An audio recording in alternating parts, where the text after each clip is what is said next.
A couple, James and Emily, lived in a quiet suburb of Sydney, Australia.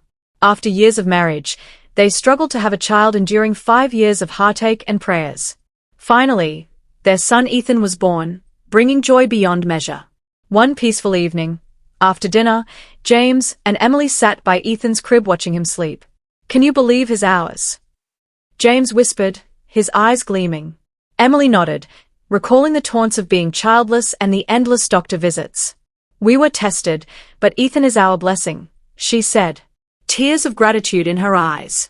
They marveled at their soon-to-be 7-year-old, turning off the light with hopeful hearts. The next day, James was swamped with meetings at his office in Melbourne.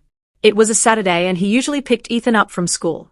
Dismissal time came and went, but James, lost in his work, forgot.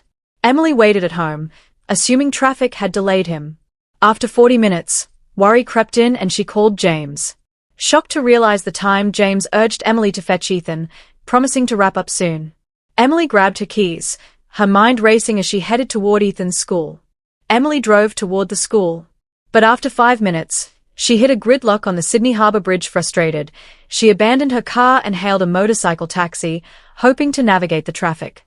As she climbed on, she realized she'd left her purse and phone in the car. She panicked and instructed the rider to wait while she rushed back. Meanwhile, Ethan sat alone at school while his classmates were leaving with their parents. He was hungry and tired from skipping lunch. He wondered if his dad had forgotten him. Ethan, feeling abandoned, and decided to walk home. With his backpack slung over his shoulder, he stepped onto the busy street. His lunchbox slipped, rolling into traffic. A kind stranger yelled a warning as a car sped toward him. The driver slammed the brakes, but it was too late. Ethan was struck.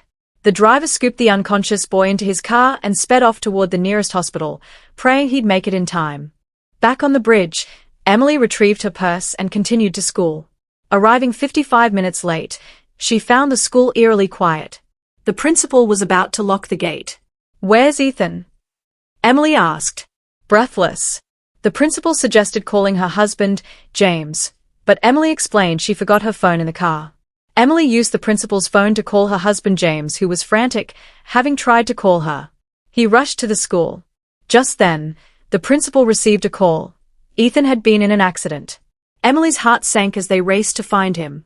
Mark reached a small hospital in Sydney where nurses rushed Ethan into emergency care. The doctor diagnosed internal brain bleeding, requiring immediate surgery, unavailable there. Mark, a visitor from Brisbane, decided to drive Ethan to a better-equipped hospital. With the doctor's notes and an injection to stabilize him, Mark hit the road, unaware of Ethan's parents' growing panic. At the school, James and Emily learned a man had taken Ethan, but no one knew where. At the Brisbane hospital, surgeons operated on Ethan, successfully stopping the bleeding. Mark and his wife, Lisa, waited anxiously. The doctor warned of potential memory loss and speech issues, but Ethan was stable. Lisa, who had lost her own child to illness years ago, felt a bond with the boy. Meanwhile, James and Emily searched hospital after hospital, finally learning Ethan had been transferred. When they arrived, the doctor delivered the news.